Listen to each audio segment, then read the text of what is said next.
Good morning student.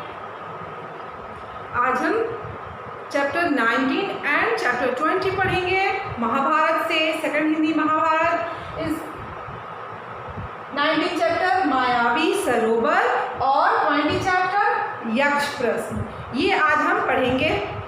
Last class में हमने पढ़ा था भीम और हनुमान और द्वेष करने वालों की द्वेष जो करते हैं उनका जी कभी नहीं भरता।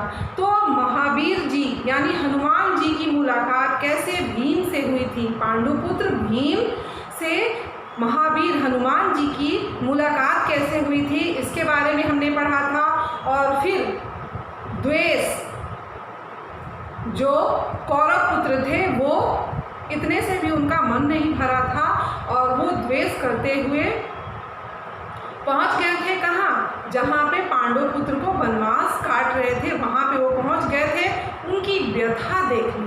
तो उनकी वहाँ क्या स्थिति हुई, उनको गंधर्व राज ने कैसे हराया और फिर कुंती पुत्रों ने जा कर के उनको उनके चुंगल से आज़ाद करवाया था। तो इसके बारे में आपने पिछले कक्षा में पढ़ा था। आज हम पढ़ेंगे मायावी सरोवर और यक्ष प्रश्न। मायावी सरोवर पांडवों के वनवास की अवधि पूरी होने को ही थी, जो उनको मिला था वनवास की अवधि वो पूरा होने वाला था। 12 वर्ष समाप्त होने में कुछ ही दिन बचे हुए थे। उन्हीं दिनों एक निर्धन ब्राह्मण की सहायता करते हुए पांचों भाई जंगल में काफ़ी दूर निकल गए थे। वे बहुत थके हुए थे, सो जरा सुस्ताने लगे। थकान के कारण उनकी हालत अच्छी नहीं थी, तो वो आराम करने के लिए कुछ देर विश्राम करने लगे। युधिष्ठिर नकुल से बोला, भैया जरा उस पेड़ पर चढ़कर देखो तो कहीं कोई जलाशय या नदी दिखाई पड़ रही है। नकुल ने पेड़ पर चढ़कर देखा और उतर कर कहा, कुछ ही दूरी पर ऐसे पौधे दिखाई दे रहे हैं जो पानी के नज़दीक उगते हैं।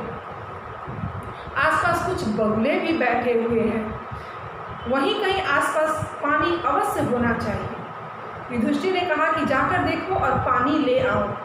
यह सुनकर नकुल तुरंत पानी लाने चल पड़ा। कुछ दूर चलने पर कुछ दूर वो चला।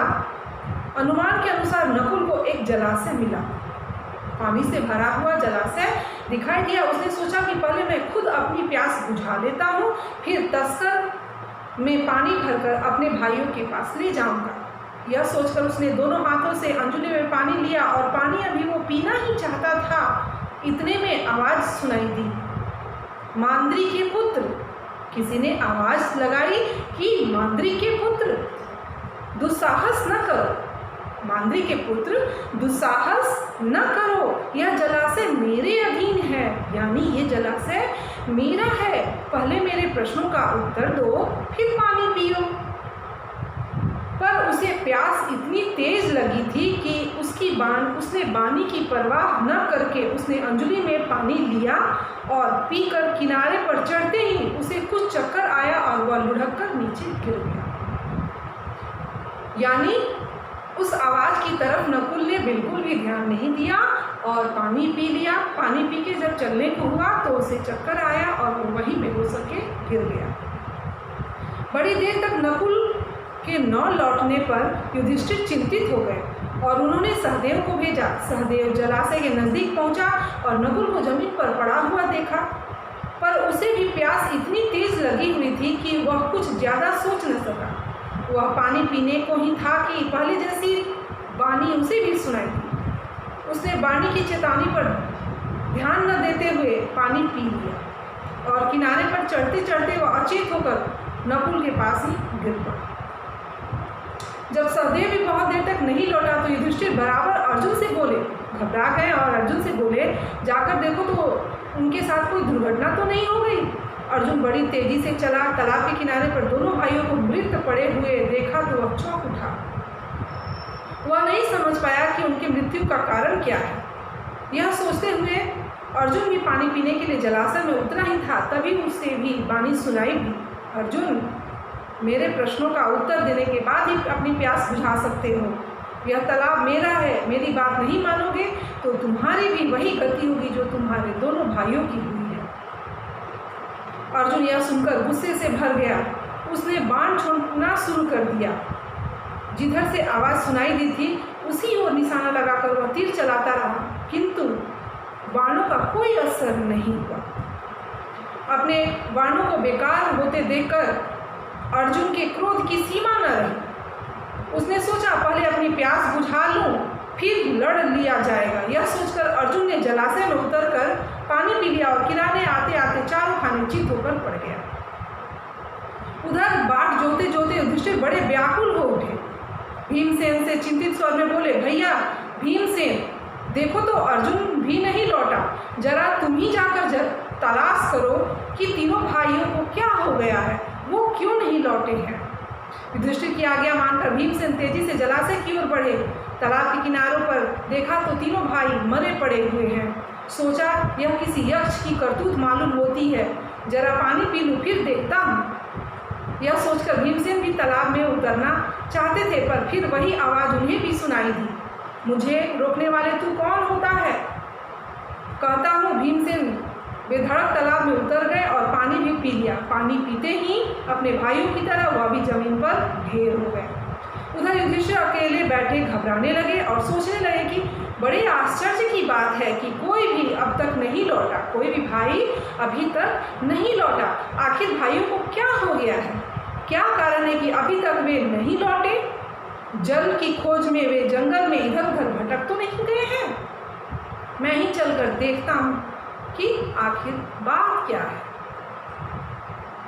फिर आपका अगला चैप्टर आ जाता है यक्ष प्रश्न।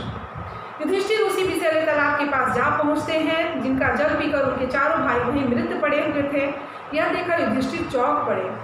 असहसों के कारण उनकी आंखों से आंसू बह चले। वो रोने लगे। कुछ देर तो विलाप करने के बाद युधिष्ठिर ने जरा ध्यान से भाइयों के शरीर को देखा और अपने आप से कहने लगे, यह तो कोई जलाशय सा लगता है, यह कोई माया जाल है।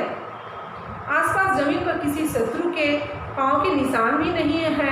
हो सकता है यह भी दुर्योधन का ही कोई षड्यंत्र हो, संभव हो पानी में विष मिला।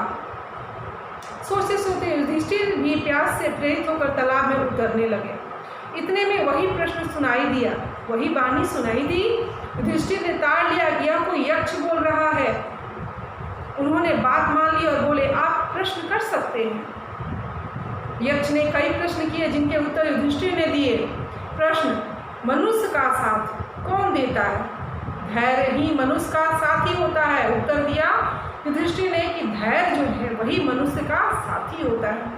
फिर प्रश्न आता है, कौन सा शास्त्र है जिसका अध्ययन करके मनुष्य बुद्धिमान बनता है?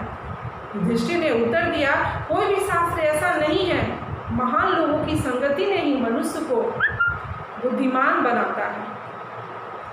तीसरा प्रश्न है, भूमि से भरी चीज क्या है? संतान की कोख में धारण करने वाली माता भूमि से भरी मानी जाती है। युधिष्ठिर ने उत्तर दिया। फिर से प्रश्न होता है, आकाश से भी ऊंचा कौन है? उसका उत्तर देते हैं युधिष्ठिर, पिता। पिता जो है वो आकाश से भी ऊंचा होता है। अगला प्रश्न यक्ष के द्वारा किया जाता है, हवा से भी तेज चलने वाला कौन है? युधिष्ठिर उसका उत्तर देते हैं, मन। मन ही ऐसा है जो हवा से भी तेज गति से गमन करता है, चलता है। यक्ष द्वारा दोबारा प्रश्न किया जाता है, घास से भी तुच्छ चीज कौन सी होती है? युधिष्ठिर उत्तर देते हैं, चिंता। चिंता जो है वो सबसे तुच्छ चीज होती है। अगला प्रश्न है, विदेश जाने वाला का कौन साथी होता है? युधिष्ठिर बड़े चालाकी से उत्तर दिए, विद्या। विद्या जो है विदेश जाने वाले का साथी होता है। अगला प्रश्न, घर ही में रहने वाला कौन सा साथी होता है? उसका उत्तर देते हैं, पत्नी। पत्नी घर में रहने वाली साथी होती है। अगला प्रश्न यक्ष द्वारा पूछा जाता है, मरणासन वृद्ध का मित्र कौन होता है? तो उसका उत्तर दिया जाता है युधिष्ठिर द्वारा, दान, क्योंकि वही मृत्यु के बाद अकेले चलने वाला जीव के साथ साथ चलता है। अगला प्रश्न, बर्तनों में सबसे बड़ा कौन सा है? उत्तर, भूमि ही सबसे बड़ा बर्तन है जिसमें सब कुछ समा सकता है। अगला प्रश्न यक्ष द्वारा, सुख क्या है? उत्तर युधिष्ठिर द्वारा, सुख वह चीज है जो शील और सच्चरित्रता पर स्थिर है। अगला प्रश्न, किसके छूट जाने पर मनुष्य स्वप्न प्रिय बनता है? युधिष्ठिर द्वारा उत्तर दिया गया, अहंकार के छूट जाने पर मनुष्य स्वप्न प्रिय बन सकता है। अगला प्रश्न, किस चीज के खो जाने से दुख नहीं होता?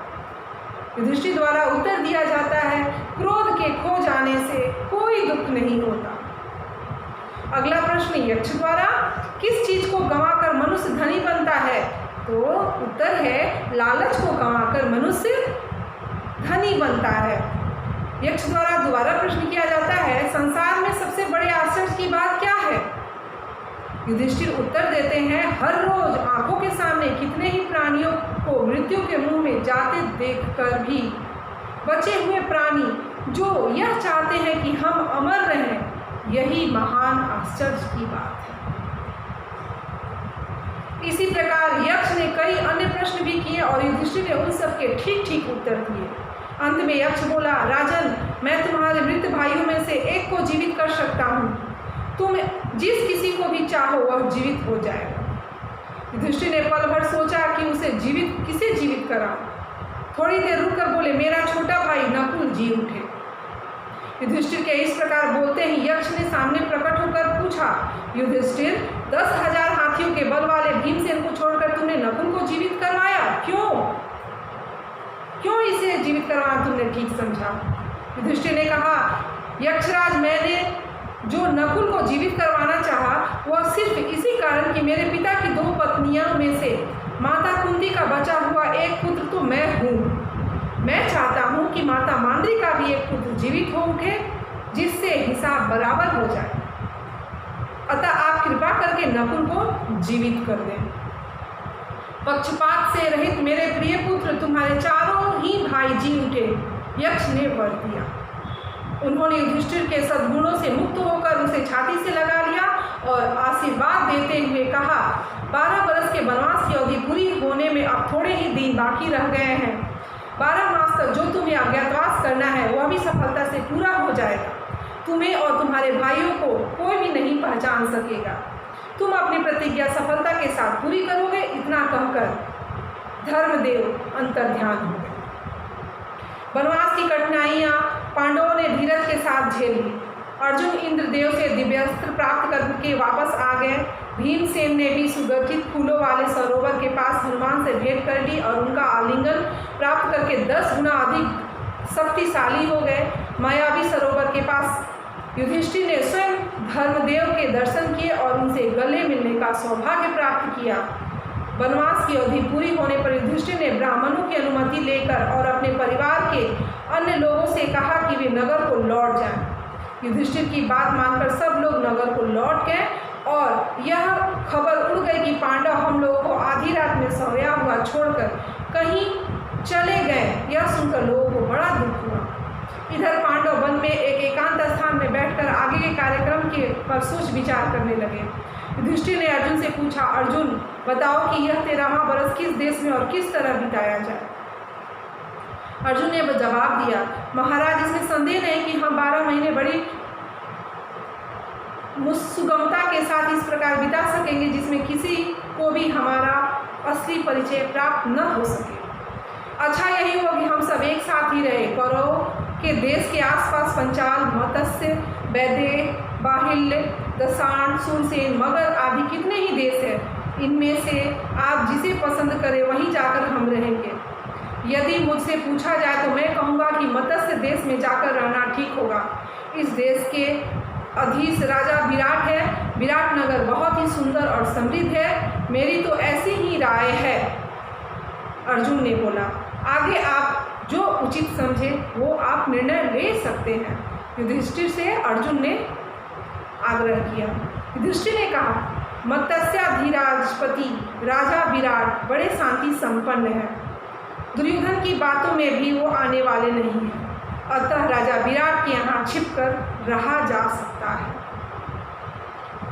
तो स्टूडेंट, ये था आपका चैप्टर 19 एंड 20। आपने देखा कैसे पानी की तलाश में पांडव भटक रहे हैं, यक्ष का सामना होता है और कैसे पांडव मृत हो जाते हैं। फिर युधिष्ठिर कैसे आकर धैर्य के साथ यक्ष के सारे प्रश्नों का उत्तर देते हैं, उत्तर देकर के अपने भाइयों को जीवित करते हैं। उनके अंदर कोई पक्षपात नहीं है, अपने सारे भाइयों के लिए प्यार सम्मान एक जैसा है।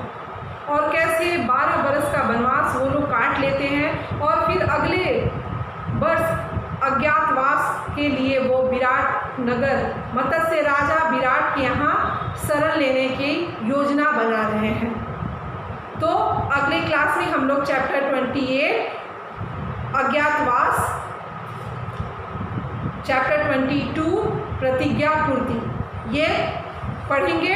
अभी जो हमने आपको पढ़ाया चैप्टर 19 एंड 20 इसको आप अच्छे से रीड करेंगे।